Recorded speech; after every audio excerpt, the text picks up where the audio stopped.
चलो जय जिनेन्द्र। आज का लेक्चर शुरू करेंगे।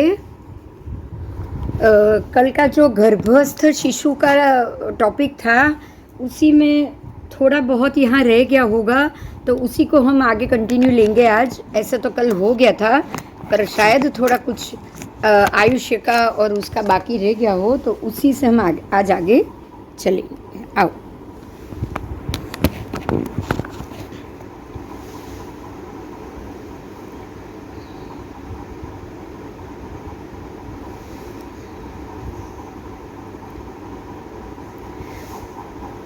उस नवजात शिशु की बात है, जन्म तो हो गया है उसका, अब उस नवजात शिशु की बात चल रही है। अगर अप्रशस्त कोटि वाले कर्मबद्ध हो, अगर ये शिशु वर्ण बाह्य कर्मबद्ध स्पृष्ट निधत कृत प्रस्थापित अभिनिविष्ट यानी कि तीव्र अनुभव के रूप में स्थापित, अभिसमन्वय आगत यानी कि उदय के सन्मुख हुए कर्म उसके अभिमुख हुए हो, उदीर्ण हुए हो, तो वो कर्म उपशांत नहीं होते, तो वो कुत्सित रूप वर्ण गंध रस स्पर्श वाला होता है। ये बहुत महत्व का है। अगर मेरे कर्म, मान लो कि मैं गर्भ में जन्म ले रही हूँ, अब आपको गर्भ से ही मालूम पड़ जाएगा कि आपका गर्भस्थ जो शिशु है वो सम्यक दृष्टि है कि नहीं। जो सम्यक दृष्टि जीव है वो गर्भस्थ शिशु अवस्था में ही उसके कर्म के भोगने का सिलसिला शुरू हो जाता है। समझ में आ रहा है? वो बिल्कुल उपशांत होगा, फिर शांति से गर्भ में भी वो रहेगा, अशुभ अमनोघ्न या अमनोहर स्वर वाला नहीं होगा, अकांत अप्रिय नहीं होगा। बात समझ में आ रही है? हाँ, उसका वर्ण गंध रस और स्पर्श बिल्कुल अच्छे और शुभ होते हैं। यदि आपके कर्म बद्ध स्पृष्ट निधत निकाचित अभिनिविष्ट यानी कि आपके कर्म उदीर्ण होने वाले या उदीरित उदय के सन्मुख आकर खड़े हुए हैं और आप उपशांत हो चुके हो, तो उपशांत हुए हो तो ही की बात है। अगर आप उपशांत हुए हो तो आपके कर्म और ये सब की स्थिति से आप बहुत अच्छे तरह से अपने आप को बाहर निकाल लोगे। नहीं तो फिर से वही उदय के सन्मुख आकर भी नए कर्म का बंध होना, तीव्र अनुभव में आना। तीव्र अनुभव का अर्थ है कि तीव्र राग, तीव्र द्वेष, राग द्वेष की तीव्रता। तो ऐसे समय में तो जो भी कर्म उदय में आएंगे वो भी वापस तीव्र राग द्वेष में ही बंधेंगे ना। आपको उसमें से बचा तो नहीं पाएंगे, बराबर? तो वो बच्चा भी कैसा होगा? बिल्कुल हीन होगा, दीन होगा, अनिष्ट होगा, रोगी होगा, अकांत, शने अप्रिय, अमनोघ्न, अशुभ। अंदर जो पूजा रूम में पंखो चालू बंद कर। अशुभ, अमनोघ्न, अमनोहर स्वर, मतलब उसका स्वर किसी को पसंद नहीं आता है। अब आपको समझ में आ रहा है कि अगर कोई बच्चा इस प्रकार से हो, अपने शारीरिक तकलीफ से हो या किसी ऐसे दौर से गुजर रहा हो, तो उसके ऊपर कर्म की भारी मात्रा में लगावट होती है। ये क्लियर हो रहा है? हाँ, अशुभ कर्म ज़्यादा लगे होंगे तो आपको सारी शुभ स्थितियाँ नहीं मिलेगी। ठीक है, अशुभ स्थितियों से आपको ज़्यादा गुजरना पड़ेगा।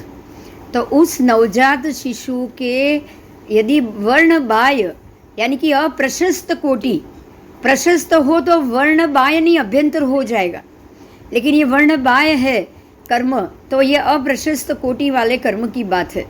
तो ऐसे अप्रशस्त कोटि वाले कर्म बद्ध होने के कारण ये निधत निकाचित कृत प्रस्थापित अभिनिविष्ट और अभिसमन्वागत, मतलब कि सारे कर्म ऐसे इस प्रकार से उदीर्ण नहीं होते हैं, उपशांत हो जाते, उदीर्ण नहीं होते। बराबर?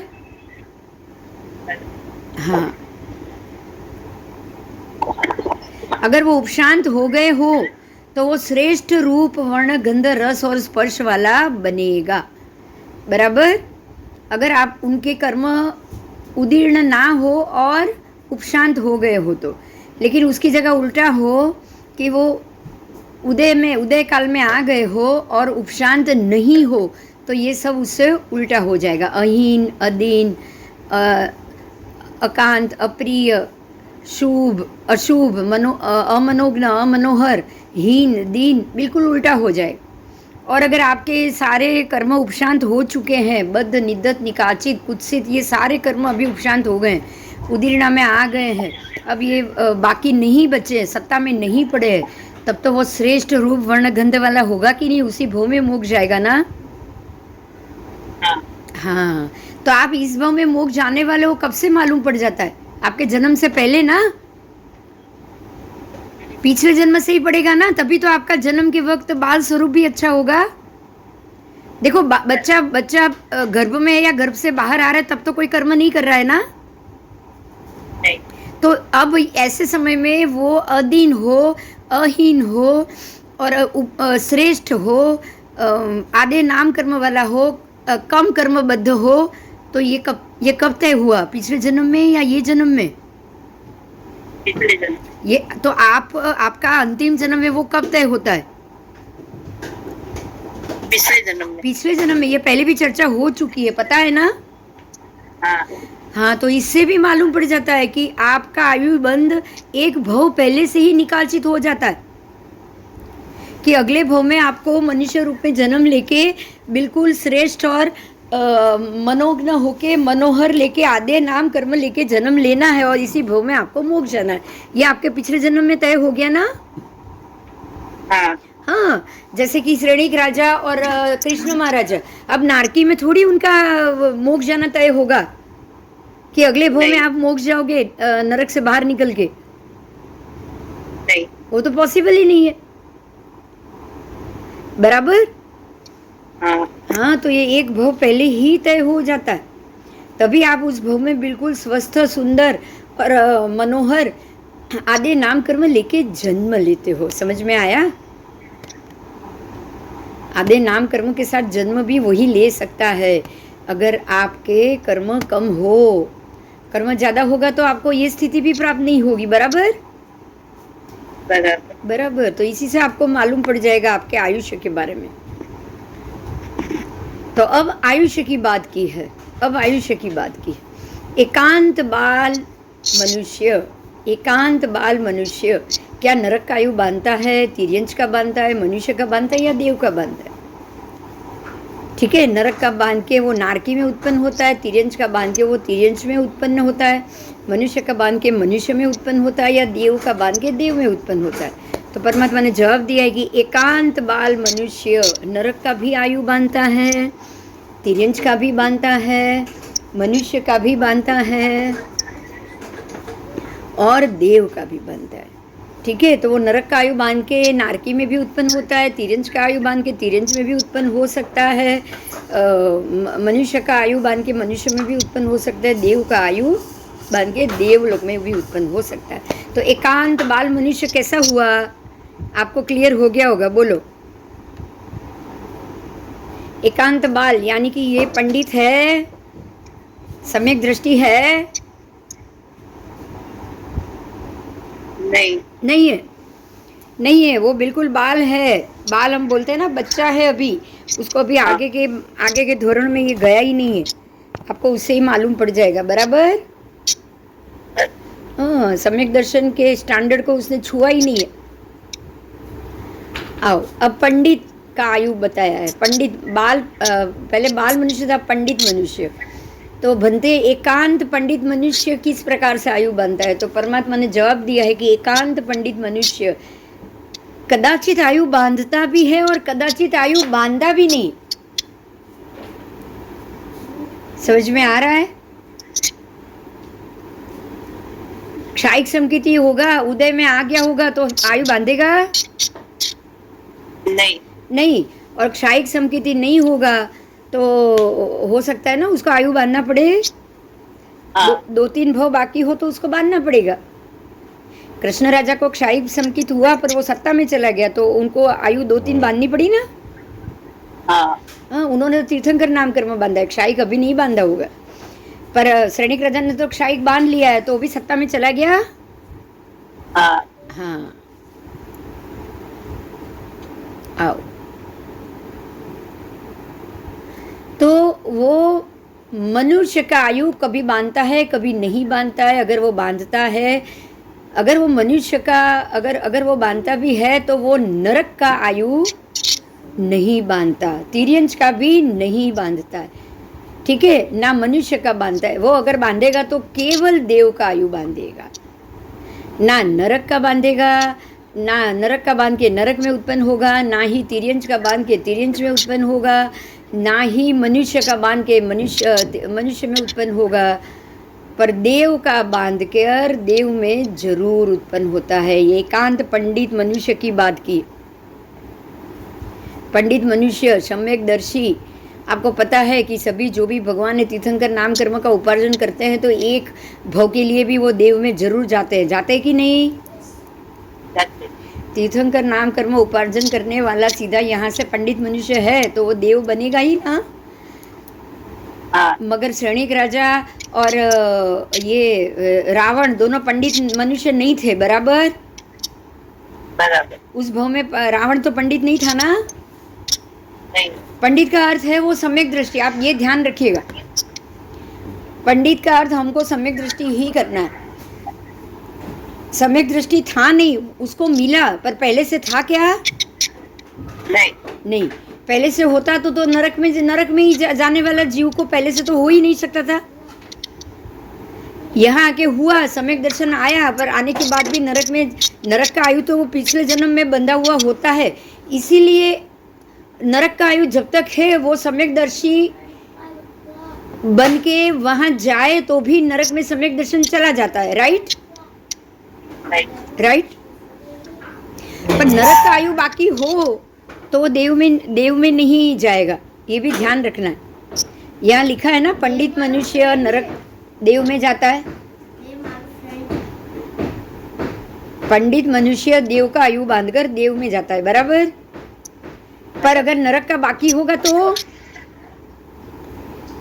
नरक में ही रहेगा। हाँ, तो नरक में ही जाएगा, है ना। अब रावण और श्रेणिक राजा वो तो कभी मनुष्य में जाने वाले ही नहीं है, सीधे नरक से ही तीर्थंकर बनने वाले, बराबर? तो उनको तो वो देवभूमि में अभी जाने की तो जरूरत ही नहीं पड़ेगी, है ना। हाँ, आओ। किसी अपेक्षा से ये कहा जा रहा है कि एकांत पंडित मनुष्य यावत देव का आयुष्य बांधकर देवों में उत्पन्न होता है। किस अपेक्षा से? तो एकांत पंडित मनुष्य की केवल 2 गति प्रज्ञप्त है, जैसे अंत क्रिया और कल्पोपत्ति का क्रिया। तो जो वैमानिक देव में उत्पत्ति होती है वो या तो वो अंत क्रिया करेंगे या वैमानिक देव में जाएंगे। तो इस अपेक्षा से ये कहा जा रहा है कि यावत देव का आयुष्य बांधकर देवों में उत्पन्न होता है। लेकिन अगर आपके जीव में नरक गति का आयु बंधा हुआ पहले से पड़ा है तो वो नरक में भी जाएगा, क्योंकि 2 जीव गए हैं, बराबर? बराबर, ये आप नहीं भूलोगे। 2 जीव गए। आओ, बाल पंडित मनुष्य क्या नरक का आयु बांधता है? वो किसका बांधता है? तो बाल पंडित मनुष्य भी, बाल पंडित की बात है, एकांत बाल की बात नहीं है। एकांत बाल तो बांधेगा चारों, लेकिन बाल पंडित कौन सा बांधेगा? ठीक है, तो बाल पंडित किसका बांधेगा? तो ना वो तिर्यंच का, ना वो नरक का, ना वो मनुष्य का, 3 में से एक भी नहीं बांधता, वो केवल देव का बांधता है। वो बाल पंडित होने से पहले अगर उसने जो बांध दिया होगा उसमें तो वो जरूर जाएगा।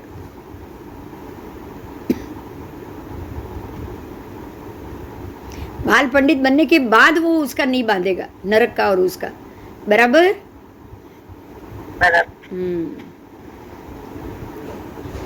अब यहाँ बाल पंडित की बात की है, मनुष्य की बात की है, बहुत अच्छे से समझना है। जैसे हम लोग अभी जो स्थिति में है वो हमारे लिए ये बहुत काम की बात है, बहुत ही काम की बात है। बाल पंडित मनुष्य तथा रूप श्रमण अथवा माहण, यानी कि श्रमण के पास, माहण के पास अथवा कोई पंडित मनुष्य हो उसके पास से एक भी आर्य यानी कि धार्मिक प्रवचन सुनकर अवधारण करके आंशिक रूप से उपरत होता है और आंशिक रूप से उपरत नहीं भी होता है। आंशिक रूप से प्रत्याख्यान करता है और प्रत्याख्यान नहीं भी करता है। तो वो इस आंशिक उपशम और आंशिक प्रत्याख्यान से नरक का आयु नहीं बांधता, वहाँ से वो केवल देव का आयु बांधकर देव में उत्पन्न हो जाता है। इस अपेक्षा से ये कहा जा रहा है, ठीक है। पर ये उसको आयु बांधनी है तो बाल पंडित या पंडित नरक का या तिर्यंज का नहीं बांधेगा, लेकिन मनुष्य का तो बांध ही सकता है ना, हाँ और देव का भी बांध सकता है, देव का भी बांध सकता है। चलो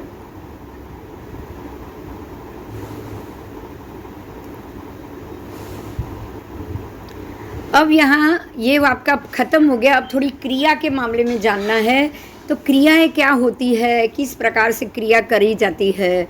तो यहाँ क्रिया की बात की है, यानी कि कोई मृग जीवी मृग के वध के संकल्प करने वाला, हरण का वध करना है ऐसा संकल्प करके पारधी बाहर निकला है, पारधी निकला है या श्रेणिक राजा निकला है, कोई भी आप कह सकते हो, कोई भी राजा तो शिकार करने जाते ही है। तो वो मृग वध में एकाग्र चित्त पुरुष, उसको मृग का वध करने में ही उसका ध्यान है, तो वो उसके लिए वो जंगल में तो जाएगा ना, कहाँ जाएगा, तो वध के लिए कच्छ यानी कि नदी के किनारे, उसके बाद द्रह में, फिर उदग में यानी जलाशय के किनारे, दवी यानी कि वो जो घास का जंगल होता है उधर, जहाँ घास होगा तो वहीं पे हरणे आएंगे ना घास खाने के लिए, तो उसको बोला जाता है गोचर भूमि। फिर वलय, इसका अर्थ है वृत्ताकार, गोल गोल नदी या प्रदेश। नदी हमेशा गोल के आकार में ज़्यादा होते हैं ना, तालाब और सरोवर, तो उसके पास वो जाएगा। फिर नूम यानी प्रच्छन्न प्रदेश में जाएगा, अरण्य जंगल में जाएगा, दुर्गम अरण्य बड़े जंगल में जाएगा, महाघोर में जंगल में जाएगा, पर्वत दुर्गम पर्वत, वन दुर्गम वन में जाएगा। और ये मृग है, ये सोच कर, अगर उसको दूर से कोई दिखाई दे, उसको लगे ये हरण है, और ये सोचकर उसको वध के लिए वो कुटपाश बांधेगा। कुटपाश मतलब कि धनुष पे बाण और डोरी चढ़ाएगा। तो अब इसने डोरी चढ़ाई, तब तक वो कितने क्रिया से युक्त हुआ। देखो ये एक पारधी है, शिकार के लिए गया है, देख रहा है जंगल में जा रहा है, नदी किनारे जा रहा है, जहाँ घास है उधर जा रहा है, दुर्गम वन में जा रहा है, दुर्गम पर्वतों के बीच में जा रहा है। दूर से उसको हरण दिखाई दिया और उसने बाण चढ़ाया और निशाना ताका। बोलो क्या क्या क्या क्या कर्म लगेंगे, इमेजिन करो।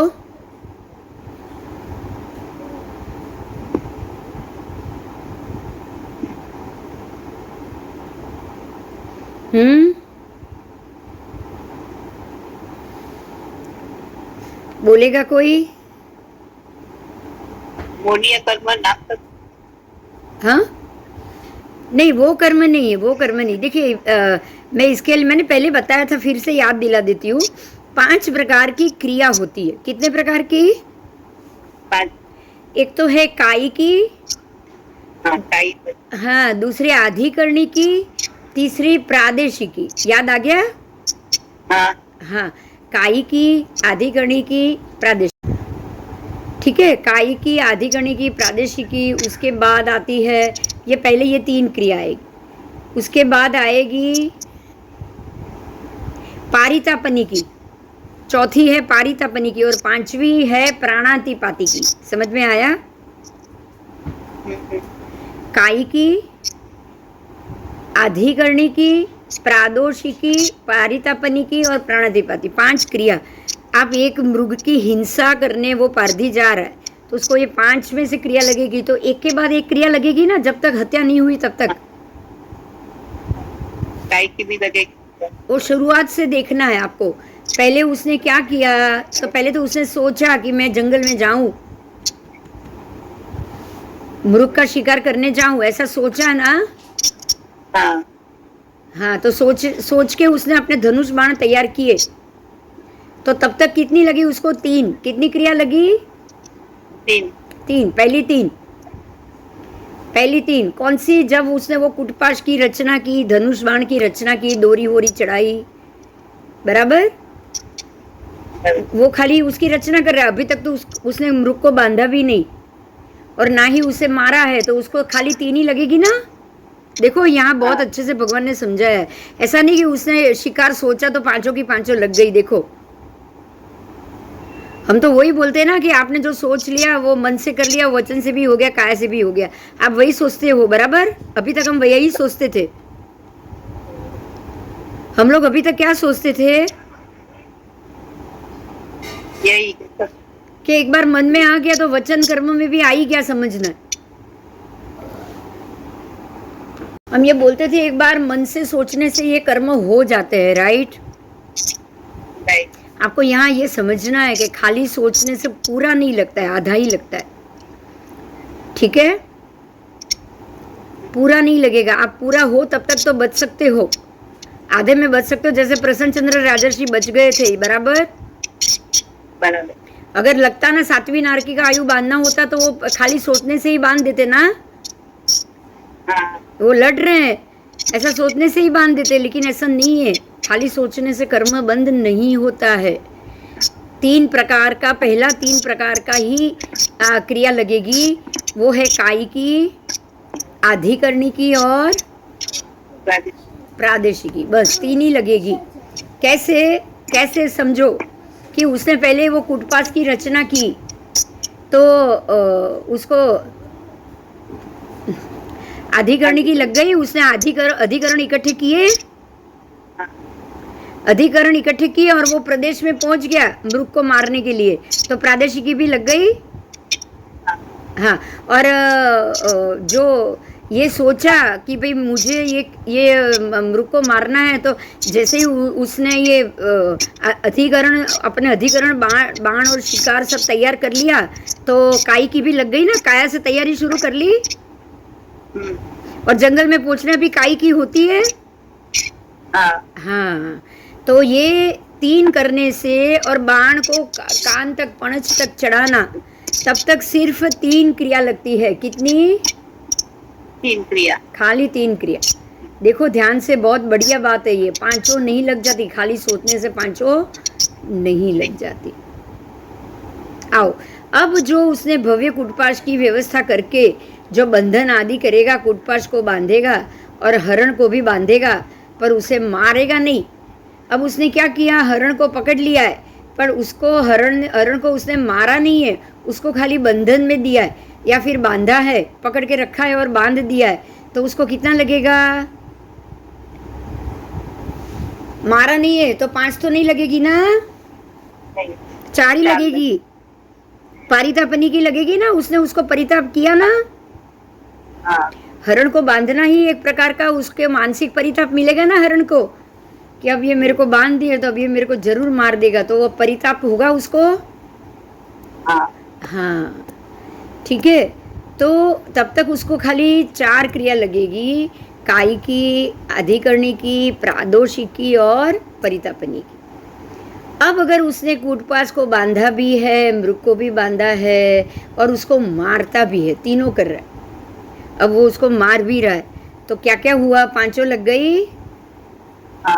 यस, तो पांचों क्रिया लग जाएगी। तो आपको यहाँ आज ये बड़ी बात मिली है कि कोई भी क्रिया जब तक खत्म, इसमें खत्म नहीं हो जाएगी, तब तक पांचों का दोष नहीं लगेगा।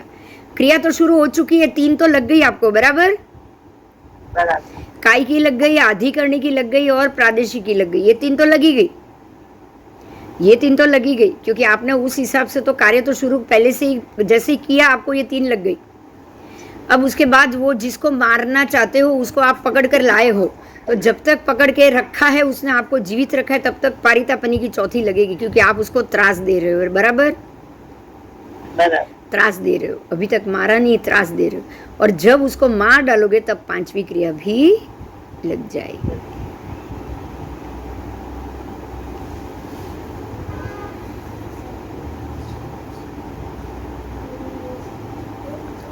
ठीक है।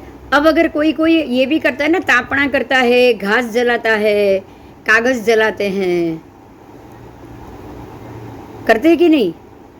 हाँ, तो उसको भी जब वो जलाता है तब तक तो कायी की, अधिकरणी की, प्रादेशिक की, परितापनी की, प्राणाधिपति की 5 हो जाएगी जलाने से। इकट्ठी करने से 3 ही होगा। पदार्थ इकट्ठे करने से 3 ही होगा, लेकिन जब आग लगा देगा तो 5 हो जाएगी। हाँ हाँ, अब उसने बाण फेंक दिया, ध्यान से सुनिए, उसने मृग को निशाना करके बाण फेंक दिया, पर मृग मरा नहीं है, पर मृग मरा नहीं है और उसको पकड़ा भी नहीं है। समझ में आ रहा है? उसने उसको पकड़ा भी नहीं है और मृग मरा भी नहीं है, मार बाण छोड़ने के बावजूद। बोलो कितनी क्रिया लगेगी?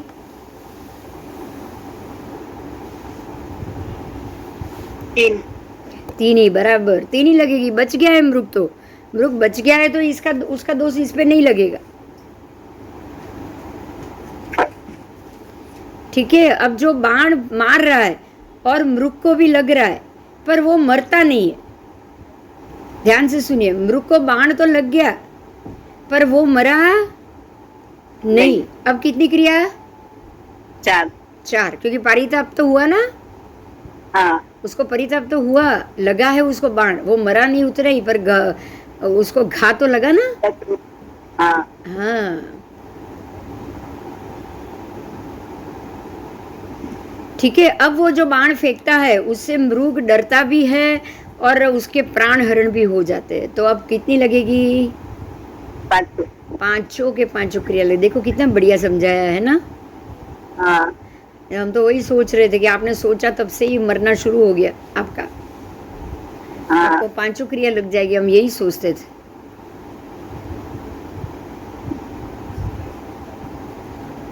बराबर। अच्छा, अब ध्यान से सुनिए, इसमें भी ट्विस्ट है, बहुत ट्विस्ट है ना। हाँ अगर कोई ऐसा हरण को मारने वाला हरण को बाण मारने के लिए फेंक रहा है, उसने हरण को बाण से मारने के लिए बाण फेंका, लेकिन वो आपका बाण लगे उससे पहले किसी और ने उसको बाण फेंक के मार दिया है। बराबर? आपका बाण लगे उससे पहले ही किसी और अन्य व्यक्ति ने पीछे से आके हाथ से तलवार लेकर वो हरण को मार दिया, और बाण पहले से ही खींचा हुआ होने के कारण अगर वो मृग मर जाए तो बोलो, भगवान को पूछा है, बोलो क्या लगेगा? क्या ये मृग वैर से स्पर्शित होगा या वैर खाली वैर से स्पर्शित होगा? खाली वैर से। अब भगवान कह रहे कि जिसने मारा है वो मृग वैर से होगा, जिसका बाण जिसकी तलवार से उसकी गर्दन कट गई उसको तो लगेगा ना। हाँ हाँ, पर जिसके हाथ में बाण है और उसने बाण तो छोड़ा, वो मरने के बाद उसको लगा है, पहले नहीं लगा है। ठीक है, तो भी वो खाली स्पृष्ट हुआ है वैर से, तो कितनी लगेगी? 4 लगेगी। 4 तो लगेगी है ना। हाँ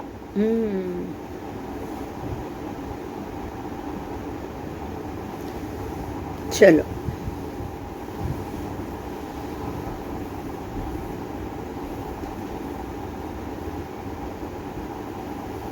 तो इस प्रकार से क्रियमाण को कृत, मतलब जो शुरू कर लिया है वो आधा हो चुका है, ऐसा समझ लेना। ठीक है, हाँ वो शुरू हो चुका है, मतलब वे क्रिया शुरू हो गई है। संधीय मान को संधित, आप अगर किसी को सांधना शुरू कर रहे हो तो वो सांधा हुआ मान लेना है। निवृत्य मान को निवृत्तित और निसृज्य मान को निसृष्ट कहा जा सकता है, और वो भी ऐसी इस अपेक्षा से कि जो मृग को मारता है वो मृग वैर से स्पर्शित होता है, और जो पुरुष को मारता है वो पुरुष वैर से स्पर्शित होता है। पर दोनों में कैटेगरी फर्क है ना। हाँ, इसीलिए कहाँ एक क्रिया भी अगर कम हो गई तो कैटेगरी फर्क में आप पहुंच जाओगे। बराबर? अगर उसको बाण लग गया है, मान लो कि मृग को बाण लग गया, वो मरा नहीं लेकिन वो उसको घाव लग गया और ये हरण 6 महीने के अंदर मर गया, 6 महीने के अंदर मर गया, 6 महीने तक वो जीवित नहीं रहा, तो कितनी लगेगी क्रिया? 5। 6 महीने के अंदर मर गया है ना। हाँ, 6 महीने के अंदर मर गया तो 5 लगेगी। अगर वो 6 महीने के बाद मरेगा तो 4 लगेगी। ये बोलो, ये भी बहुत बड़ी बात है, समझने जैसी बात। हाँ, अगर वो 6 महीने के अंदर मर रहा है तो ये जरूर ये घाव के कारण मरा है। समझ में आया? हाँ, कोई बीजो भी मारी सके ने। नहीं, दूसरा भी मार सकता है, पर किसी ने मारा ही नहीं है। मान लो आपके बाण से वो घायल हुआ, आपके बाण से घायल हुआ है, पर 6 महीने तक वो जीवित रहा और 6 महीने के अंदर अंदर मर गया, तो चारों क्रिया लग गई। मतलब कि ऐसी क्रिया को 6 महीने के अंदर अंदर अगर उसको कुछ नहीं होता तो आप प्राणाधिपातिकी से बच जाओगे। बराबर? बराबर। पर 6 महीने के अंदर ही मर गया तो आपको प्राणाधिपाती लगी। 6 महीने के बाद भी अगर वो मर रहा है ना तो प्राणाधिपातिकी नहीं लगी। बराबर। समझ में आया?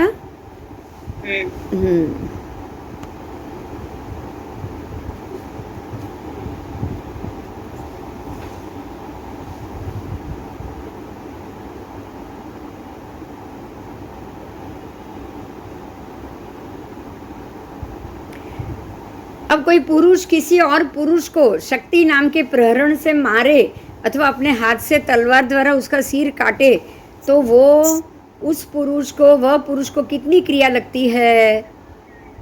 बर्छी से मारे, तलवार से मारे, सिर काट दे तो 5 की 5 लगेगी ना? हाँ, 5 लगेगी।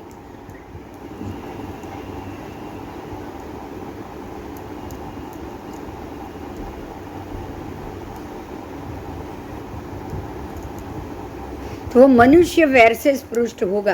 किससे होगा वो? मनुष्य वैर। प्राणी वैर से नहीं, मनुष्य वैर से। आओ, अब जय पराजय की बात की। एक समान त्वचा हो, अगर किसी की, प्राणी की या व्यक्ति की एक समान त्वचा, एक समान वय, एक समान युद्ध उपयोगी साधन सामग्री वाले 2 समान व्यक्ति परस्पर एक दूसरे के साथ अगर युद्ध करते हैं तो एक जीतता है, एक पराजित होता है। बराबर?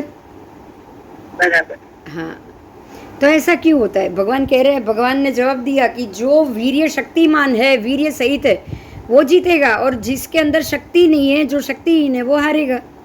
क्योंकि जीता तो शक्ति रही है ना। हाँ, तो सवीर्य जीतता है, अवीर्य पराजित होता है। बराबर? अब जिसके वीर्य बाह्य कर्म स्पष्ट बद्ध निधत कृत प्रस्थापित अभिनिविष्ट अभिसमन्वागत और उदीर्ण नहीं होते हैं पर उपशांत होते हैं, वो जीत जाएगा। देखो, बहुत अच्छे से समझा है। जिसका वीर्य बाह्य कर्म, वीर्य बाह्य वो बाहर से कर रहा है, भीतर से नहीं कर रहा है।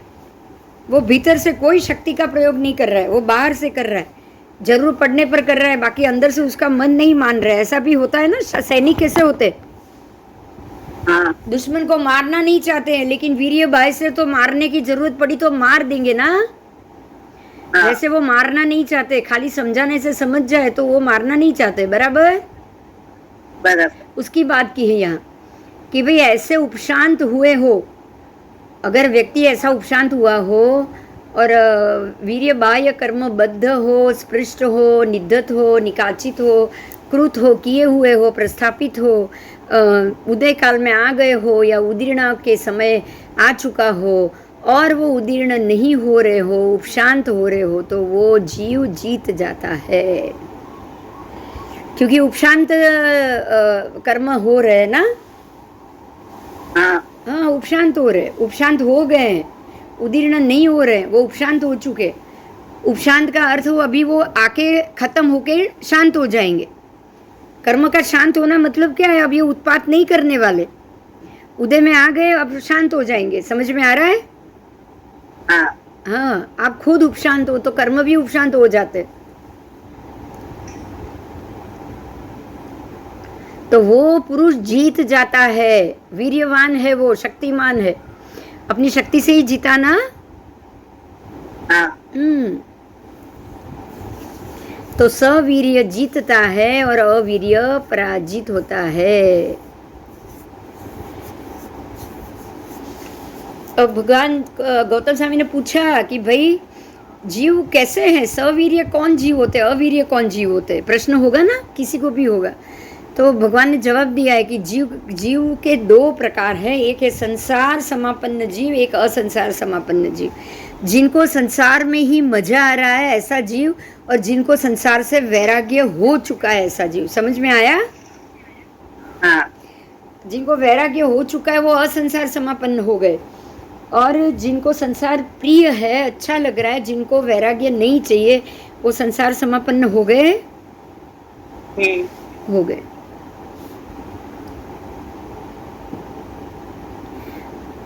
ठीक है। अब जो असंसार समापन्न है उसमें भी दो प्रकार आ जाएंगे। तो उसमें सिद्ध भगवान तो बिल्कुल अवीर्य हो गए। हाँ। सिद्ध भगवान तो अवीर्य है, वीर्य का उपयोग ही नहीं करना है तो अवीर्य ही कहे जाएंगे ना। हाँ, एकांत से तो उनको उपयोग करना ही नहीं है। तो सवीर्य कौन हुए?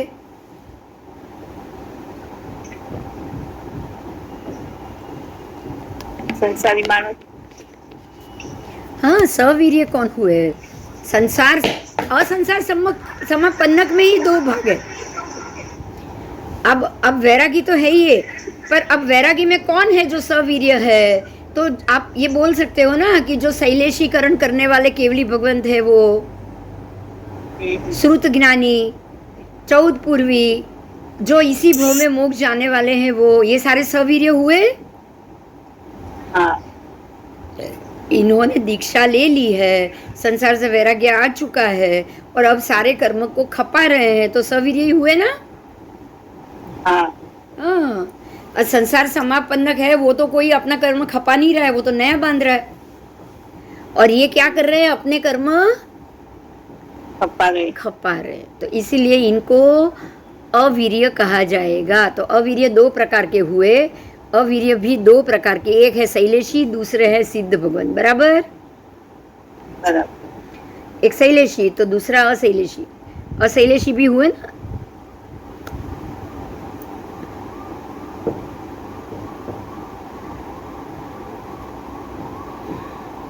अब जो शैलेशी है उसकी बात की है। शैलेशी जो है उनकी, अब उसमें भी दो प्रकार से, उनके भी दो प्रकार बताए। एक है लब्धि वीर्य सवीर्य और करण वीर्य सवीर्य। कौन?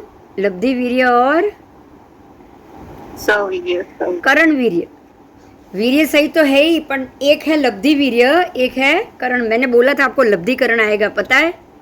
हाँ, तो लब्धि वीर्य से जो प्राप्त है वो है लब्धि वीर्य से सवीर्य, और जो करण वीर्य से है वो करण वीर्य सवीर्य। बराबर?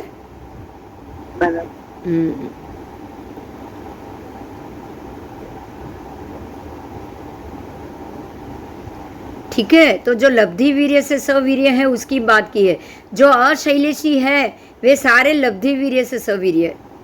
अशैलेशी, जो शैलेशी है वो तो शैलेशीकरण कर रहे हैं, वो तो आप अभी भी आपके केवली हुए नहीं है, लेकिन जो शैलेशी हो चुके हैं वो तो केवली बन गए ना। तो जो केवली बन चुके हैं आपके 13वें गुंठाने में है, वो सारे के सारे आपको क्या? हाँ, लब्धि वीर्य से सवीर्य। लब्धि वीर्य का अर्थ ये होता है कि आपके अंदर वो लब्धि अपने आप प्रकट हुई है। बराबर? लब्धि कभी भी अपने आप उत्पन्न होती है। आप उसको खरीद नहीं सकते, आप उसको मांग नहीं सकते, आप उसको ला नहीं सकते हो। वो अपने आप प्रकट होगी जब आपके कर्म खत्म हो जाएंगे। बराबर? तो लब्धि वीर्य सवीर्य तो वही होंगे ना कि जो केवली हो चुके हैं। बोलो।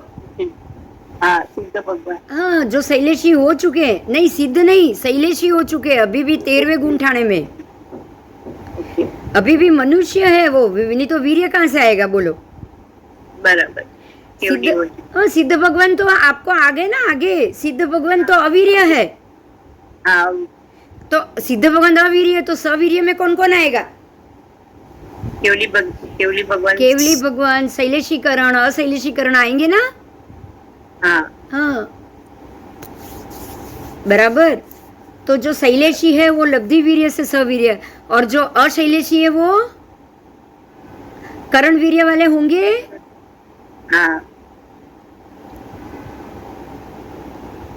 करण वीर्य मतलब आप वीर्य को कर्म में ला रहे हो, बढ़ा रहे हो, ऐसे कर्म कर रहे हो।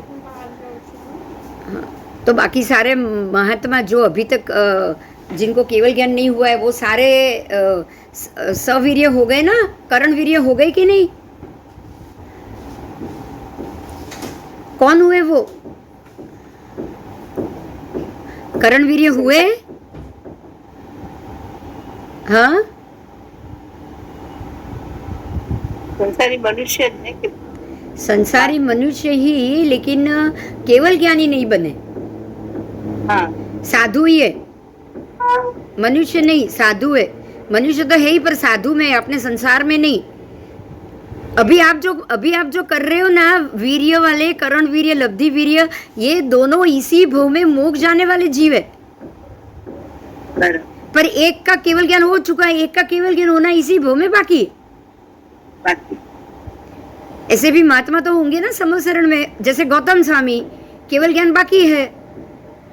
बराबर तो ये इसमें किस में आएंगे बताओ? करण करण वीर्य में आएंगे ना।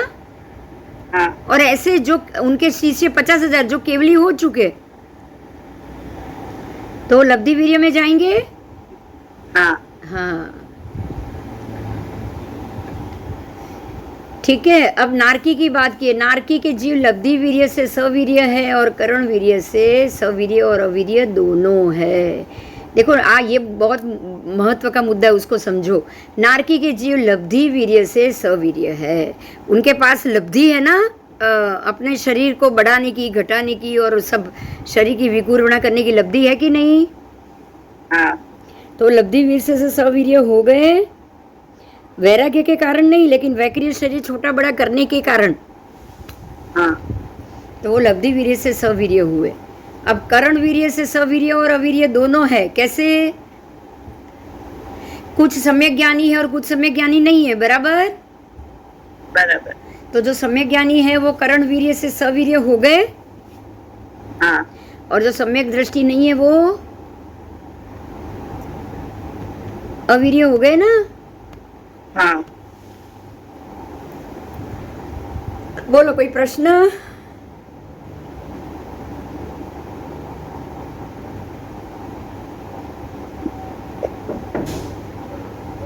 हाँ,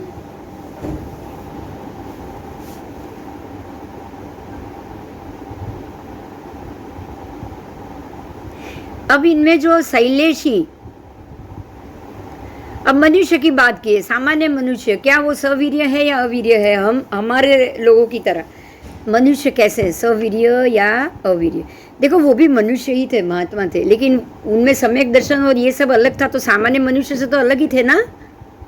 हाँ हाँ, तो मनुष्य के भी दो प्रकार, शैलेशी प्रतिपन्न, अशैलेशी प्रतिपन्न, बराबर? इसमें भी मनुष्य के भी दो प्रकार। जो शैलेशी प्रतिपन्न है वो लब्धि वीर्य से सवीर्य और करण वीर्य से अवीर्य। अब देखो यहाँ ध्यान दो, जो शैलेशीकरण कर रहे हैं तो वो तो अपने आप अंदर उत्पन्न हुआ ना शैलेशीकरण के लिए। हाँ शैलेशीकरण कर रहे हैं तो अब तो वो अपने 4 घाती कर्म घटाने के लिए ही शैलेशीकरण होता है, अघाती को भोगने के लिए होता है। हाँ हाँ, तो अघाती को भोगने के लिए अगर शैलेशीकरण हो रहा है तो अंदर लब्धि वीर्य तो अपने आप जागी गया है उनके, हाँ तभी तो शैलेशीकरण हो रहा है। ठीक है, तो वो लब्धि वीर्य से सवीर्य। अब करण वीर्य, उनको और नया करण से वीर्य लाने की जरूरत है? बताओ। नहीं जब अपने अंदर ही जाग गया हो तो बाहर ध्यान रखने में, बाहर से वीर्य जमा करने की जरूरत पड़ेगी? नहीं शैलेशीकरण वाले को नहीं पड़ेगी। अब इसमें जो अशैलेशी है वो लब्धि वीर्य से सवीर्य और करण वीर्य से सवीर्य भी है, अवीर्य भी है।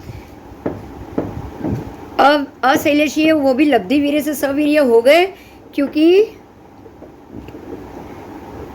दीक्षा लेके सम्यक दर्शनी तो वो भी बने कि नहीं?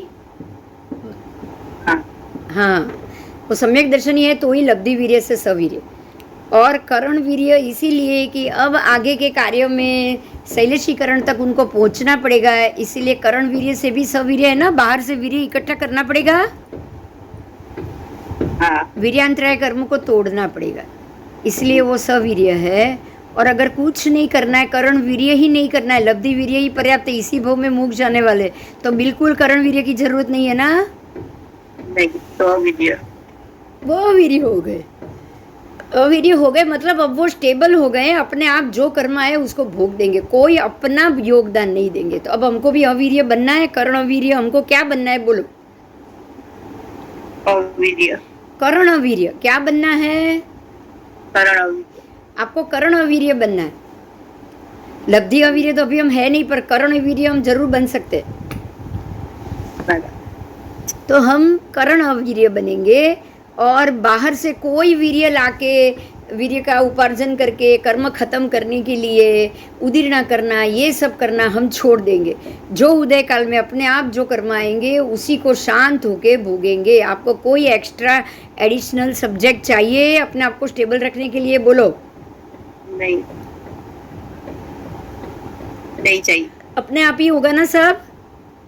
हाँ हाँ, अब आप अपने आप पे ही जाओगे। जैसे कर्म खत्म हो जाएगा आपका, आप सवीर्य, और वो भी लब्धि सवीर्य, केवल ज्ञानी की तरह शैलेशीकरण में आ जाओगे। आ जाओगे कि नहीं? हाँ, आ जाओगे। तो इस प्रकार से मनुष्य सवीर्य भी है और अवीर्य भी है, बराबर? बराबर,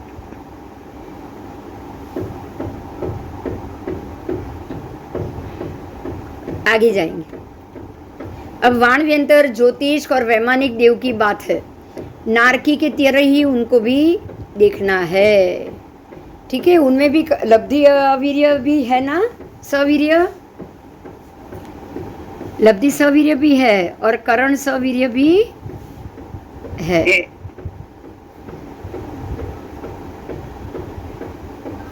इनमें कोई अवीर्य नहीं मिलेगा, समझ में आ रहा है? नरक में हाँ, अवीर्य नहीं मिलेगा। हाँ, દેવગતિમાં કે નરક? નરકમાં, નરકમાં. જ્યોતિષ વૈમાનિકમાં પણ એવું જ. અહીંયા તમને કોઈ અવીર્ય નહીં મળે સિદ્ધ ભગવતની જેમ, બરાબર, કારણ કે સમ્યક દર્શન બી આવીને એકવાર જતું રહ્યું ને, પછી પાછું આવ્યું ને, અને અનંતાનુકા ઉદય તો ચાલુ હે. અનંતાનુકા ઉદય ચાલુ हो तो सम्यक दर्शन काम करेगा? नहीं, नहीं करेगा, नहीं करेगा, बराबर? बराबर, आओ।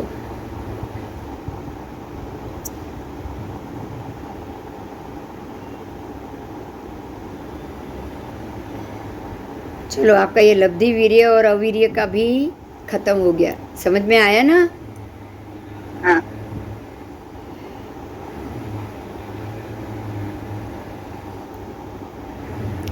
अब ये जीव गुरुता कैसे प्राप्त होता है, जीव गुरुता को कैसे प्राप्त करता है और जीव लघुता को कैसे प्राप्त करता है? आपको ये लघुता और गुरुता आप किस सब्जेक्ट को लेके सोच रहे हो, ये बताओ। चलो,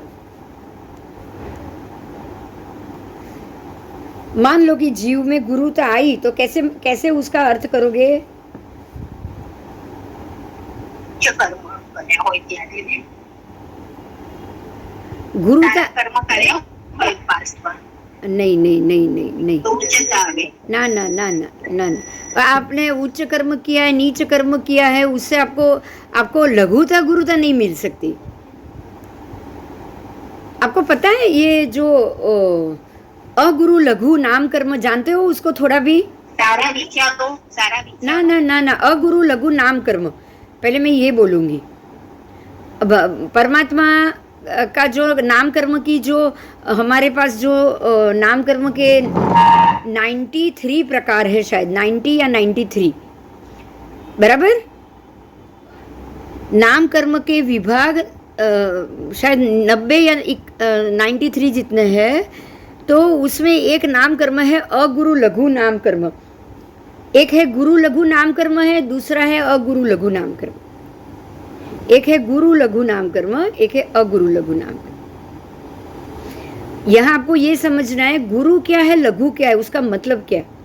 गुरु का अर्थ होता है बड़ा और लघु का अर्थ होता है छोटा, राइट? हाँ हाँ। अब गुरु बनना यानी कि बड़ा बड़ा बनना, मोटा बनना, मोटा बनना, भारी बनना। गुरु का अर्थ भारी भी होता है ना? हाँ गुरु का दूसरा अर्थ क्या होता है? भारी और लघु का? हल्कू हल्का। देखो यहाँ पे इसको ही महत्व दिया गया। आपको गुरु का अर्थ वो मोटा नहीं करना है, जाड़ा पड़ा मोटा। लघु यानी कि दुबला पतला, गुरु अर्थ यानी कि भारी। भारी का अर्थ है वजनदार। गुरु यानी कि भारी, बराबर? बराबर। और लघु का अर्थ है हल्का। हल्का हल्का। तो जीव भारे भारे कब बनेगा? जीव हल्का कब बनेगा? यानी कि जीव गुरु कब बनेगा? जीव और लघु कब बनेगा? तो ना गुरु ना हल्का। जब परमात्मा जन्म लेते हैं ना, तब वो ना गुरु है ना हल्के। मतलब क्या है पता है? अंतिम भव बाकी है। गुरु भी नहीं कहे जा सकते, गुरु वाला तो जल्दी छूटेगा नहीं। और लघु भी नहीं कहा जा सकता क्योंकि अभी तक केवल ज्ञान तो हुआ नहीं, बराबर। कर्म खपना तो हुआ नहीं। तो ना वो भारी होते हैं ना वो हल्के होते हैं, मतलब बिल्कुल नॉर्मल मध्यम होते हैं। तो गुरु होने का अर्थ क्या हुआ? भारी यानी कि कर्म से भारी। अब भारी किससे होता है जीव? पाप। हाँ, पाप से भारी होता है, कर्म से भारी होता है। पाप से भी भारी होता है, उससे भी तो ज्यादा कर्म से भी भारी होता है। पुण्य कर्म भी ज्यादा बांध देगा तो भी भारी तो होगा ना? हाँ पुण्य कर्म ज्यादा बांधेगा। अब चक्रवर्ती बनना तो पुण्य कर्म ही है, बराबर? अब वो पुण्य कर्म भी होता है, चक्रवर्ती बनना एक कर्म है, नाम कर्म। पर वो कर्म पुण्य भी हो सकता है और पाप भी हो सकता है। कैसे? अगर चक्रवर्ती बनने के बाद अगर वो उसी भव में मोक्ष जा रहा है तो वो लघु कर्मी हुआ कि नहीं? हाँ चक्रवर्ती होने के बावजूद लघु कर्मी हुए ना भरत राजा। हाँ। और चक्रवर्ती बनने के बाद अगर वो 7वीं नारकी में जा रहा है तो वो भारे कर्म हुआ कि नहीं हुआ? हुआ। हाँ। तो आप क्या बन रहे हो वो महत्व का नहीं है, लेकिन जो कर्म से आपकी आत्मा भारीपन महसूस करे उसको कहा जाएगा गुरु, बराबर? और जो कर्म से आपकी आत्मा हल्कापन महसूस करे उसको कहा जाएगा लघु नाम कर्म। समझ में आ गया? हाँ। अब बताओ हमको कैसा बनना है? लघु। हाँ, अब हमको हल्का फुल्का बनना। आप जितने हल्के फुल्के आपकी आत्मा हो जाएगी उतनी उसकी शक्तियाँ बढ़ जाएगी ना? हाँ हाँ। तो अब हल्के फुल्के कैसे हो गया आप? कैसे हो सकते हो बोलो? इमेजिन। पाप कर्म नहीं करके तो क्या कर्म नहीं करोगे तो पाप कर्म नहीं होगा वो? मोह माया सब। अब बहुत नजदीक हो। पाप कर्म से पाप स्थान जोड़ दो। हाँ। पाप कर्म से पाप स्थानक से ही पाप कर्म बनेंगे ना? हाँ। इसीलिए तो मैं आपको शब्द की सिमिलैरिटी पे लेके जा रही हूँ। पाप कर्म कब होगा? जब आप वो पाप के स्थान पे होंगे। पाप के स्थान पे रहकर अगर कर्म करोगे तो पाप स्थानक होगा। तो पुण्य के स्थान पे रह के कर्म करोगे तो पुण्य स्थान होगा, बराबर? बराबर। हाँ। तो जीव भारी कैसे होता है बोलो? पाप कर्म और कर्म वो 18 पाप स्थानक का सेवन करते हुए। समझ में आया? हाँ। हाँ। प्राणातिपात, मृषावाद, अदत्तदान, मैथुन, परिग्रह, क्रोध, मान, माया, लोभ, राग, द्वेष, कलह, अभ्याख्यान, पैशून्य, पर परिवाद, रति अरति, माया मृषावाद और मिथ्यात्वशल्य। अगर ये सारे स्थानकों का जीव सेवन करेगा तो वो ज़्यादा गुरु बनता जाएगा, गुरुता गुरुता गुरुता उसकी बढ़ती जाएगी ना, हाँ वो भारी होता जाएगा, भारी होता जाएगा। अब ऐसे भारी जीव को लघु कैसे करोगे? पाप कर्म विस्तार पाप कर्म से वीरमण होते, पाप कर्म का निर्माण वीरमण करके, त्याग करके, वीरमण का मतलब त्याग करके। अतिचा नहीं, यही जो 18 पाप स्थानक है उससे दूर जाके, प्राणातिपात से दूर जाओगे, किसी जीव की हत्या नहीं करनी है, नियम ले लो तो बच जाओगे कि नहीं? हाँ फिर मृषावाद, झूठ नहीं बोलना है, कुछ भी हो जाए झूठ नहीं बोलना है, तो भी बच जाओगे। हाँ हाँ, अदत्ता दान, किसी की भी पड़ी हुई चीज या किसी की चीज हमको लेकर घर में नहीं आना है, वो अदत्ता दान हो गया।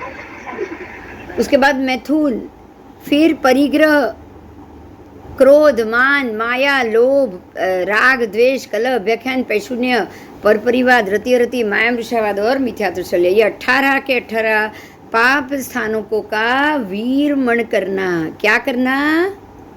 निर्माण कर उससे विरमना यानी कि उसका संपूर्ण से त्याग करना। तो आप अपने आप जीव लघुता प्राप्त करेगा। हाँ आप नया बांध नहीं रहे हो और पुराना छोड़ रहे हो, तो लघु बन गए कि नहीं? धीरे धीरे आपके कर्म खत्म होते जाएंगे तो आप लघु बन गए। तो जीव संसार से अपरिमितता इस प्रकार से प्राप्त करता है। समझ में आ गया?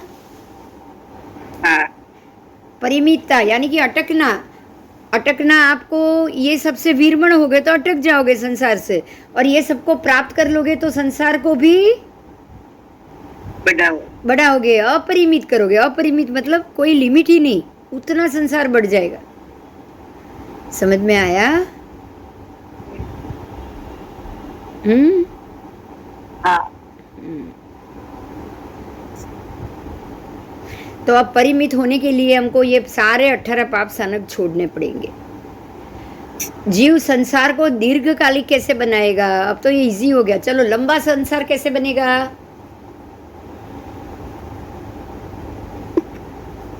जितना कर्म बढ़ाएंगे। हाँ, अब जीव भारी होके बनाएगा। सीधा एक ही बात, जीव कर्म से भारी होके, है ना?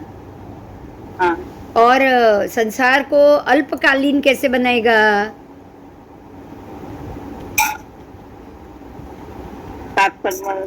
पाप कर्मों से वीरमण होके, ठीक है? पाप कर्म से वीरमण होके संसार में अनुपरिवर्तन कैसे करते हैं? जीव संसार में अनुपरिवर्तन कैसे करते हैं? अनुपरिवर्तन का अर्थ है एक भव से दूसरे भव। संसार में अनुपरिवर्तन ऐसे ही होगा ना? हाँ एक भव से दूसरे भव, दूसरे से तीसरा, तीसरे से चौथा। कैसे करेगा वो? भारी होगा तो ही करेगा ना। हाँ, तो 18 पाप स्थानक का सेवन करके, बराबर। हाँ, संसार का व्यतिक्रमण कैसे करता है? संसार को व्यतिक्रमण करना है, अतिक्रमण नहीं, व्यतिक्रमण। 18 पाप का वीरमण करके। बहुत सरस, बहुत सरस, याद रही गયું બધું ફાઇન, બરાબર। हाँ, चलो, अब इनमें से चार प्रशस्त और 4 अप्रशस्त बताया है। यहाँ पे 4 चीज प्रशस्त है, 4 चीज अप्रशस्त है। तो कौन सी 4 चीज प्रशस्त थी जो आगे हो गई ना, वही में से तो व्यतिक्रमण करना क्या हुआ? प्रशस्त हुआ। और अतिक्रमण करना अप्रशस्त। ऐसे ही अनुपरिवर्तन करना अप्रशस्त। संसार में अनुपरिवर्तन कर रहे हो, और संसार में परिवर्तन करना मतलब अब संसार से आप बाहर मोक्ष में जा रहे हो, वो प्रशस्त, बराबर। हाँ, ठीक है। संसार में अनुपरिवर्तन अप्रशस्त। अल्पकालिक बनना प्रशस्त, और प्रशस्त। दीर्घकालिक बनना, अप्रशस्त। हाँ, और भारी बनना, प्रशस्त। अप्रशस्त, भारी बन रहे हो। हाँ, अप्रशस्त। और हल्का बनना, प्रशस्त। समझ में आ गया ना कैसे बनोगे? हाँ। हाँ, चलो, ये तो अभी जीव की बात हुई। अब भगवान ने ये पूछा है, सातवां अवकाश अंतर क्या है? गुरु है, लघु है, गुरु लघु है या अगुरु लघु है?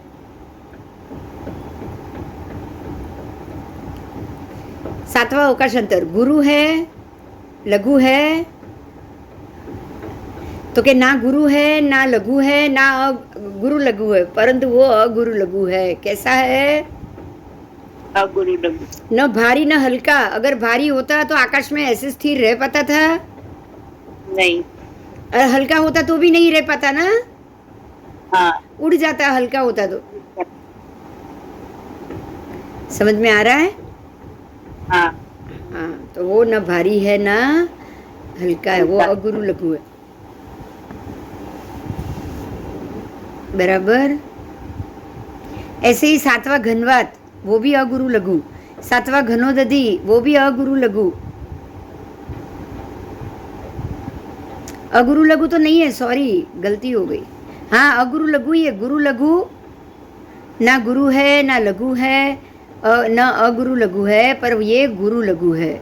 गुरु लघु है ये, क्योंकि ये तो भारी है ना। हाँ। अवकाश अंतर, घनोदधि, घनवात, तनवात के अंदर के जीव कभी भी उसमें से बाहर नहीं निकलने वाले। बोलो कैसे हैं? गुरु। गुरु लघु हो गए ना, हाँ। क्योंकि ये जीव का तो कभी मोक्ष ही नहीं होने वाला है। अब जिसका मोक्ष होगा ही नहीं, वो तो अपने आप गुरु लघु होगा, क्योंकि वो तो घूमने ही वाला है, घूमने ही वाला है। वो कभी हल्का होने वाला ही नहीं, हमेशा भारी ही रहेगा। राइट? नहीं, तो वो सिर्फ गुरु होगा ना मैम, लघु कैसे? नहीं, गुरु ही तो बोल रही हूँ, गुरु लघु बोला जाता है। अच्छा। गुरु लघु, खाली गुरु नहीं। अच्छा। देखो, ना हल्का ना पतला, ना भारी। गुरु लघु का मतलब है ना हल्का ना भारी। हाँ, गुरु। पर अगुरु लघु का मतलब क्या हुआ पता है? अगुरु लघु का मतलब ना ही आप हल्के भी हो ना ही भारे हो, लेकिन आप अगुरु लघु का मतलब अब आप कर्मों से बाहर निकल सकते हो। लेकिन वो लोग तो नहीं निकल सकते ना। वो तो बाहर निकलने वाले ही नहीं है, इसलिए तो गुरु लघु है। अच्छा। इसीलिए तो वो गुरु लघु है। खाली गुरु नहीं बोल रहा है। देखो, दो ही प्रकार आएगा इसमें, तो चार नहीं आने वाले। हाँ हाँ हाँ, या तो अगुरु लघु आएंगे या गुरु लघु आएगा। बराबर। इसमें आप चार गुरु लघु को अलग मत करो। हाँ हाँ, समझ में आ रहा है? ठीक है। आपको गुरु लघु दोनों, गुरु लघु पहले आपने समझा। गुरु का हाँ। मतलब क्या है? बहुत भारी। लघु का मतलब क्या है? बहुत हल्का। अच्छा। बराबर। तो हल्का है वो मोक्ष जाने वाला है, जो बहुत भारी है वो निगोद में पड़ा हुआ है। हाँ। तो ये तो सारे गुरु लघु है। मतलब ये कभी ये जाति से बाहर ही नहीं निकलेगा। जो हाँ। बहुत जो आज गुरु है वो कभी लघु तो बनेगा ना। समझ में आ रही है मेरी बात? हाँ। जो लघु है कभी गुरु बनेगा कि नहीं? हाँ, बनेगा। मतलब ये तो कभी चेंज ही नहीं होने वाले हैं। तो गुरु लघु हो गए, चेंज होने ही नहीं वाले, मतलब मोक्ष जाने वाले ही नहीं है। साथ में चेंज भी नहीं होंगे। खाली मोक्ष नहीं जाने वाले ऐसा नहीं, यहाँ एक जाति से दूसरी जाति में भी नहीं जाएंगे। हाँ। तो गुरु लघु हो गए ना। हाँ। ना हल्का ना भारी, कोई चेंज ही नहीं। हाँ, वो भारी वाला हल्का हो सकता है, चेंज आने वाला है। हल्का वाला भारी होगा, चेंज होगा तो। पर इनमें तो चेंज ही नहीं है ना। हाँ। और चेंज नहीं होके मोक्ष भी नहीं है, दोनों नहीं है, तो ये गुरु लघु हो गए। अब सिद्ध भगवान भी अगुरु लघु हो गए, उनको भी चेंज नहीं है ना। समझ में आ रहा है? हाँ। जिनको चेंज नहीं है वो गुरु लघु, अगुरु लघु दोनों भेगा आ गए। गुरु लघु दोनों साथ में आ गए। पर जिनको चेंज है ना, वो या तो खाली गुरु होंगे या खाली लघु, तभी चेंज हो पाएगा। बराबर? हाँ। क्लियर? हाँ।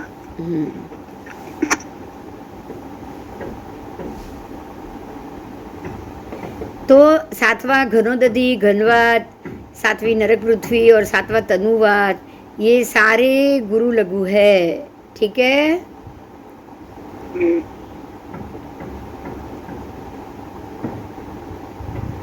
चलो अब नारकी के जीव बोलो, लघु है, गुरु है, लघु गुरु है या अलघु गुरु है? गुरु लघु। नारकी के जीव नहीं, उनमें तो चेंज तो आने वाला है ना। ऐसा तो है नहीं कि नारकी का जीव नारकी में ही रहेगा। नारकी छोड़ के कभी बाहर नहीं आएगा, ऐसा तो है नहीं ना। हाँ। अब गुरु लघु। अगुरु लघु बराबर। अगुरु लघु है ना, वो गुरु है ना वो लघु है ना, लघु गुरु है। तो हुए कौन? अगुरु लघु। अगुरु लघु।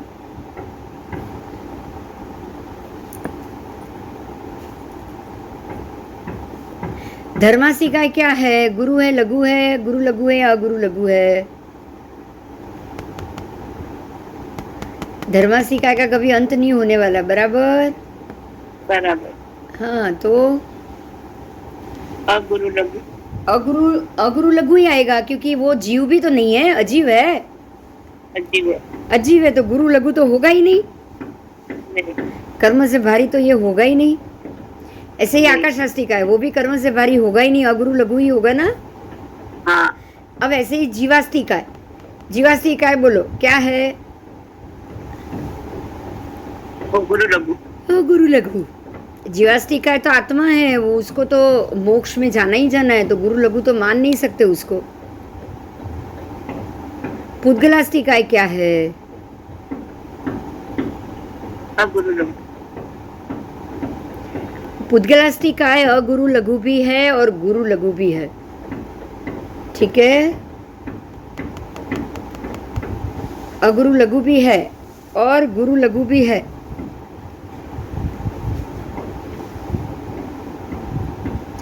कर्म है ना। हाँ। कर्म है ना, पुद्गलास्ती का ही है ना। कार्बन वर्गना है ना। हाँ।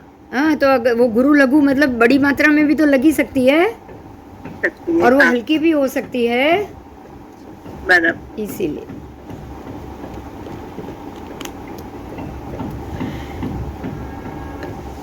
ऐसे ही लेशिया,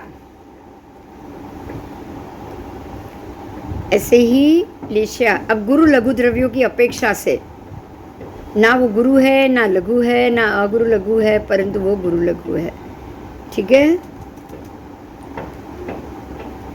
आओ अभी लेशिया की बात होगी।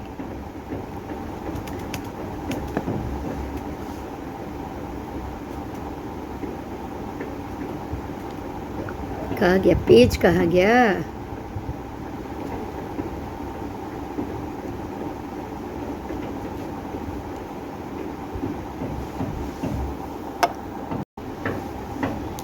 कृष्ण लेशिया, बोलो क्या है वो? तो भगवान कह रहे हैं कि कृष्ण लेशिया खाली गुरु भी नहीं है, खाली लघु भी नहीं है, वो गुरु लघु भी है और अगुरु लघु भी। बराबर। उसको गुरु लघु भी माना है, अगुरु लघु भी माना है। एक मिनट, हाँ एक मिनट।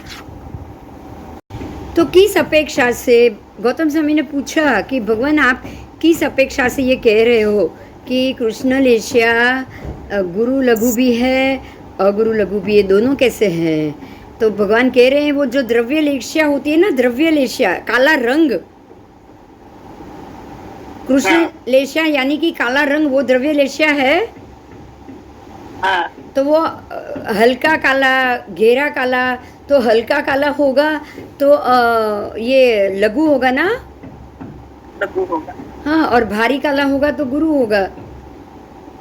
तो द्रव्य लेशिया की अपेक्षा से वो गुरु लघु है, द्रव्य, क्योंकि वो तो चेंज हो सकता है। हाँ। पर भाव लेशिया की अपेक्षा से ये गुरु लघु। बराबर। भाव लेशिया की अपेक्षा से।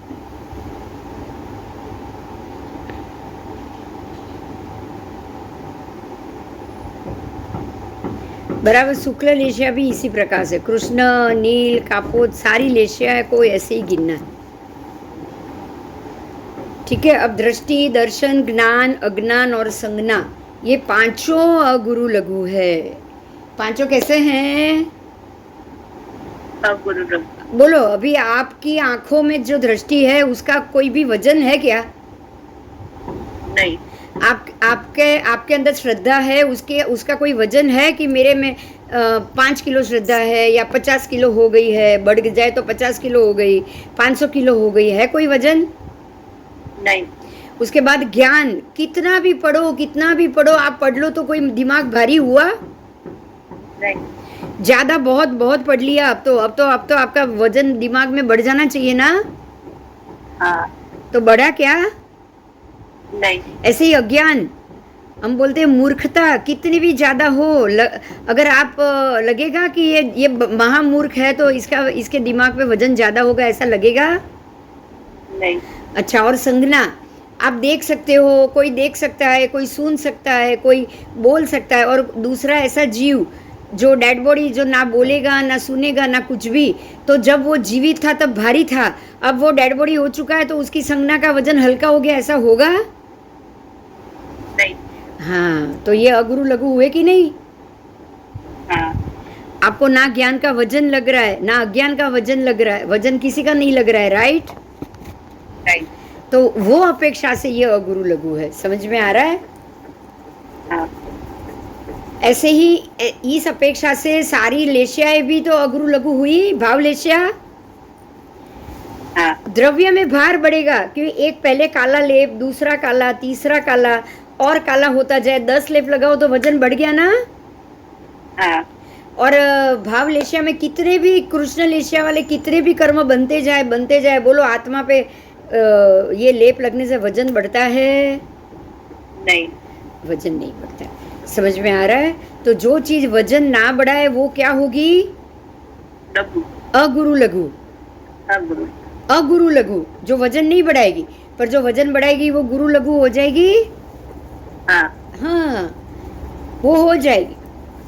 तो यहाँ पे दृष्टि, दर्शन, ज्ञान, फिर अज्ञान, संज्ञा, उसमें कोई वजन नहीं बढ़ रहा है, राइट?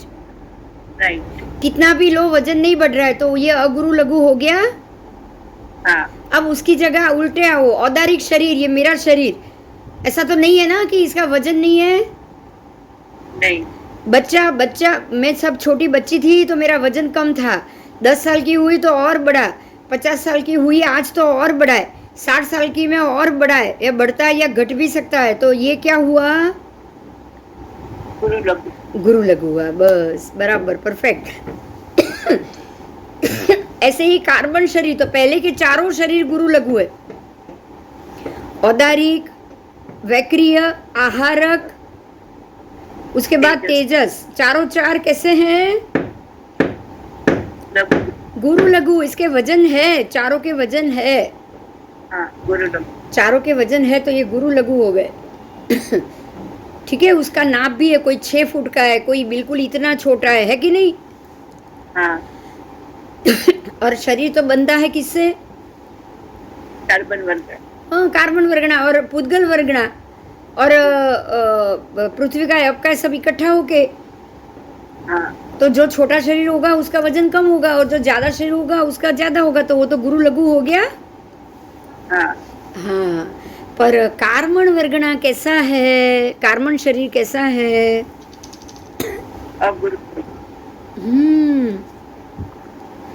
आपके आत्मा के 14 रज्जू जितने प्रदेशों के ऊपर 14 राजलोक जितना आपका आत्मा के प्रदेश, और सबके ऊपर कार्बन वर्गणा लगी हुई हो ना, तो भी आपके आत्मा को वजन नहीं लगेगा।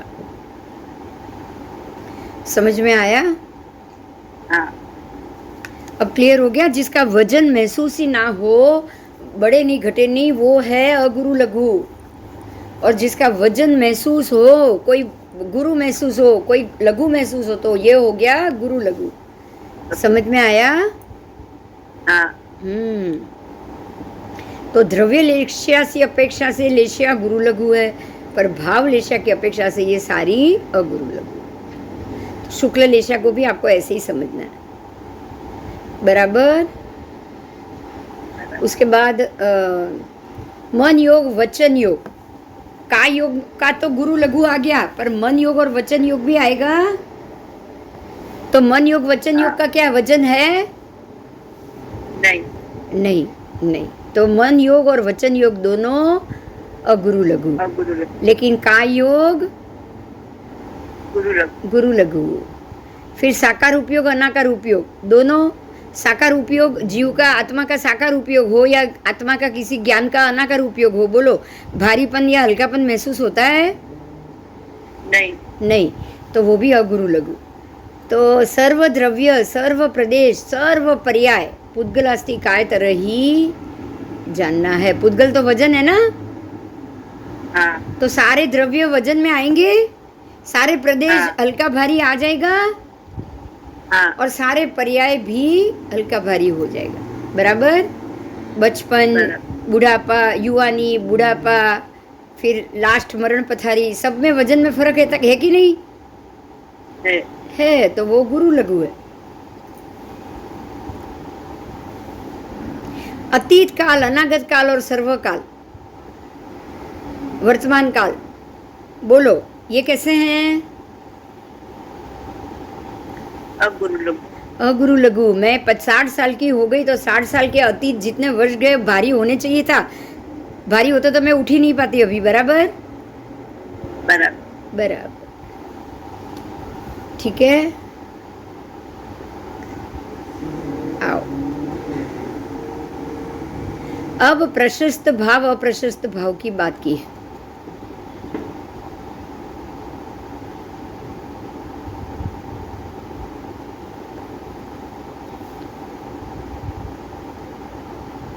श्रमण निर्ग्रंथों के लिए लाघव, अल्प इच्छा, अमूर्छा, अग्रुद्धि, अप्रतिबद्धता क्या प्रशस्त होती है? भगवान कह रहे श्रमण निर्ग्रंथों को लाघव होना चाहिए। लाघव मतलब अपने आप की सारी इच्छाएं छोटी कर, लघु कर लेनी चाहिए।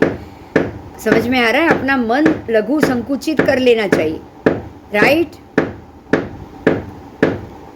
तो मन संकुचित करने से इच्छा कैसी होगी? अल्प होगी। हाँ तो अल्प इच्छा, पहले तो लाघव होना है, मतलब अपनी मर्यादा को छोटी कर देना है।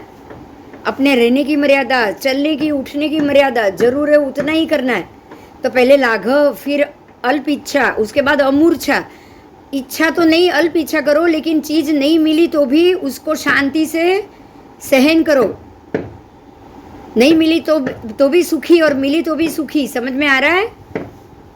हाँ ये हुई अमूर्छा। उसके बाद अग्रुद्धि। अग्रुद्धि यानी कि मिल गई, बहुत अच्छा हो गया, बहुत अच्छा काम हो गया, तो अब ज्यादा सुखी भी मत हो जाओ, ज्यादा खुश भी मत हो जाओ। समझ में आ रहा है? उसके बाद अप्रतिबद्धता। अप्रतिबद्ध बनो, कार्य के लिए बिल्कुल निष्ठावान बनो। ठीक है?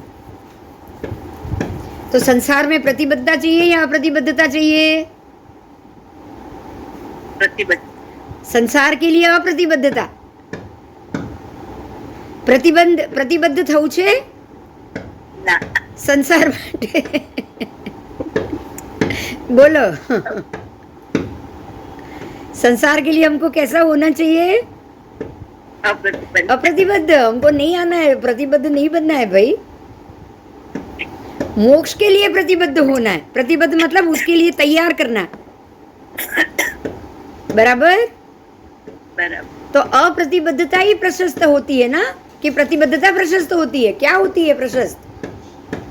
अप्रतिबद्ध. अप्रतिबद्धता प्रशस्त होती है.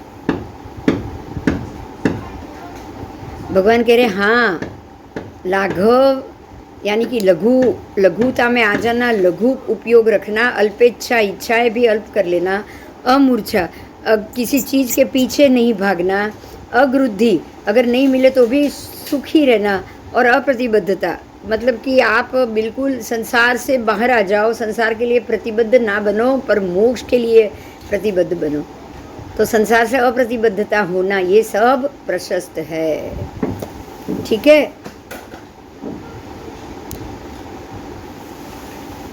अब क्या श्रवण निर्ग्रंथ या श्रवण श्रावकों को अक्रोध यानी कि क्रोधित नहीं होना, अमान अभिमान नहीं करना, अमाया माया नहीं करना और अलोभ लोभ नहीं करना। बोलो प्रशस्त है या कैसा है ये भाव?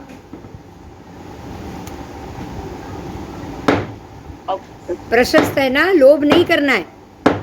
हाँ तो प्रशस्त हुआ, माया नहीं करनी है, अहंकार नहीं करना है, तो प्रशस्त ही हुआ ना। हाँ नहीं करना है वो प्रशस्त हुआ, बराबर। बराबर।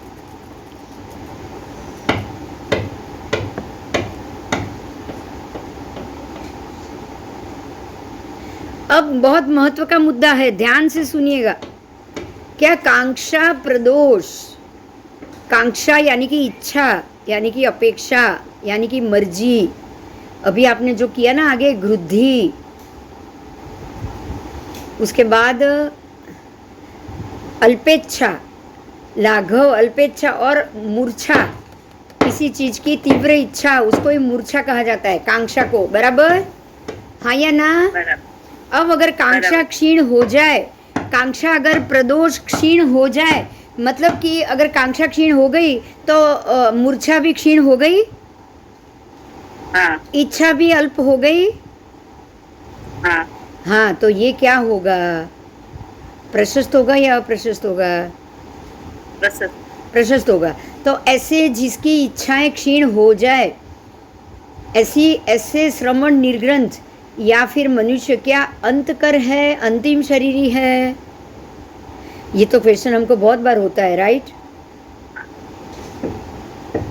होता है कि नहीं? होता है। हाँ, अगर आपकी इच्छाएं क्षीण हो गई तो आप अंतकर हो, अब आप अंतिम कर रहे हो, अंतिम क्रिया कर रहे हो, अंतिम शरीरी हो। तो भगवान कह रहे हैं कि कोई श्रवण पहले मोह बहुल, बहुत ही ज़्यादा मोह वाला होकर भी इसके पश्चात समृद्ध होकर मृत्यु को प्राप्त हो गया हो, तो क्या वो मृत्यु से अनंतर सिद्ध, प्रशांत, मुक्त और परिनिवृत्त होता है, सब दुख का अंत करता है? ये भी इसके साथ ही प्रश्न है कि अगर किसी श्रवण ने पहले बहुत मोह किया हो, पहले बहुत कांक्षा की है, पहले बहुत ही इच्छा अपेक्षा की है, लेकिन अब अंतिम समय में समृद्ध होकर अगर वो मृत्यु को प्राप्त हो रहा हो, उससे पहले उसने ये सारी इच्छाएं सब क्षीण कर ली, तो क्या वो सिद्ध होगा?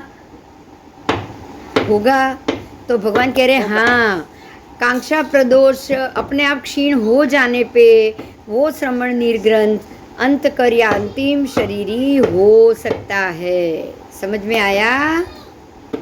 हाँ पहले अगर मोह बहुल रखा हो तो भी, फिर भी पहले बहुत मोह रखा है, पहले बहुत इच्छाएं की है, बहुत किया है।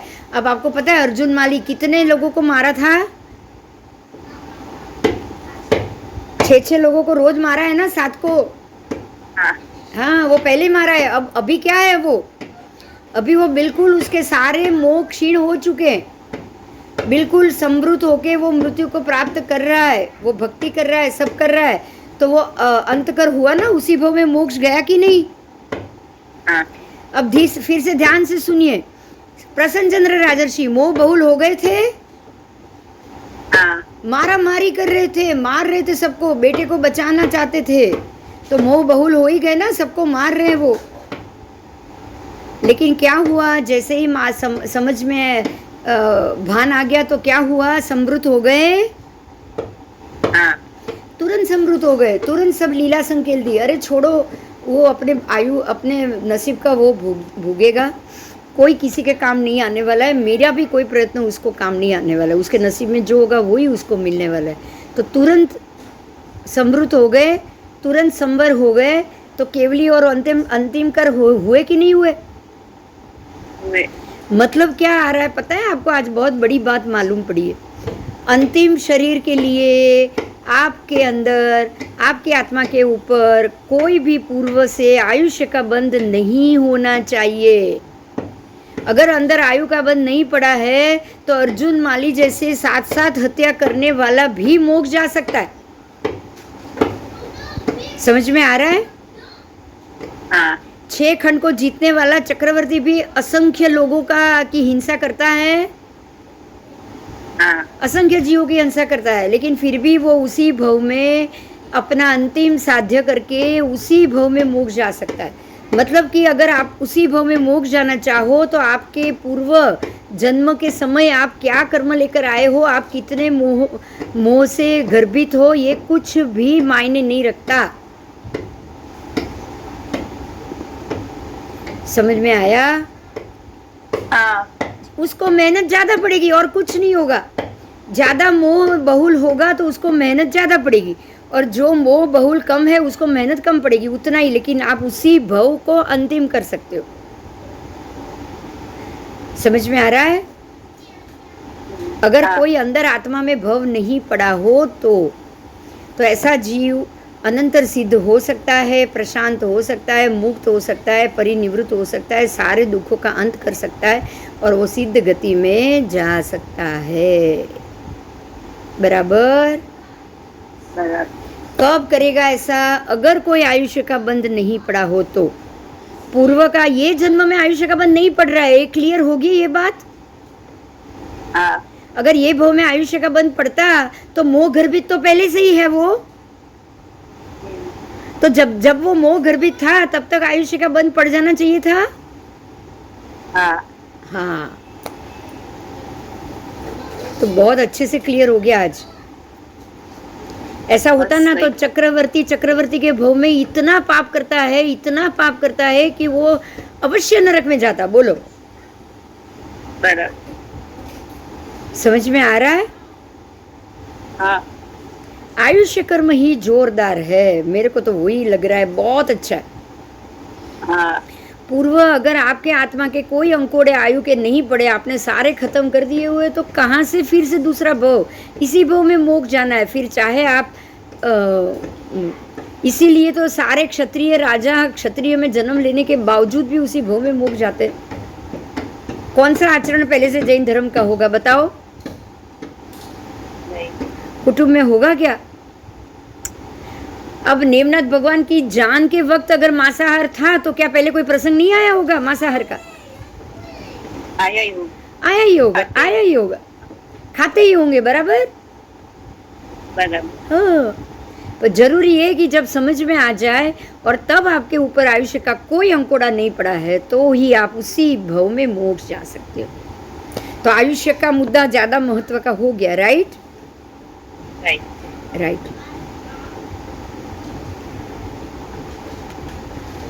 बोलो, कोई प्रश्न है?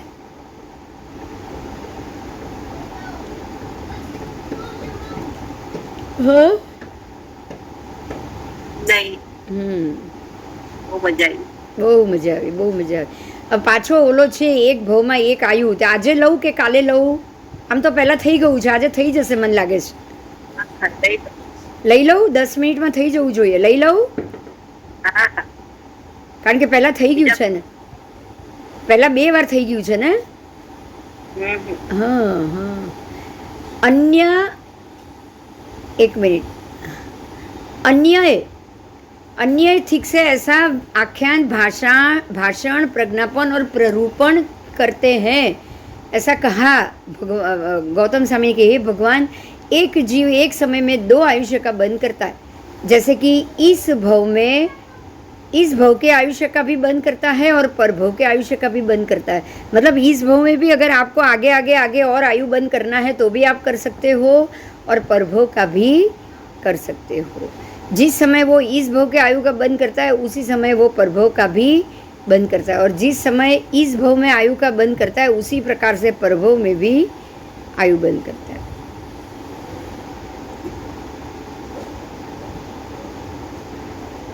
ठीक है? तो इस भव के आयुष्य का बंधन करने से परभव के आयुष्य का बंधन होता है, और परभव के आयुष्य का बंधन करने से इस भव में भी आयुष्य का बंध करता है।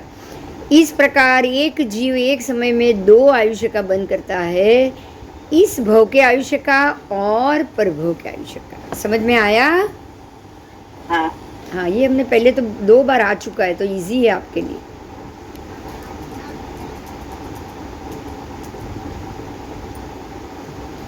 तो एक जीव एक समय में 2 आयुष्य का बंध कर लेता है। तो भगवान कह रहे हैं कि एक ही समय में दो आयुष्य का बंद करना वो मिथ्या है। क्या कहा भगवान ने? वो मिथ्या। एक ही समय में इस भव का कभी बंद करो, अभी अभी एक क्षण, एक ही क्षण में मैं इस भव का भी करूं और आने वाले भव का भी करूं, ये गलत। या तो मैं इस भव का करूंगा या मैं